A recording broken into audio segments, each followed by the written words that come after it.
Yeah, I saw on the chandelier was dropping roof down. Did they chuck you out? Were you banged? Parrots.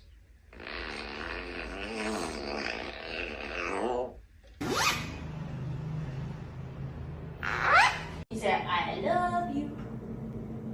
Squawk off. Kiss my.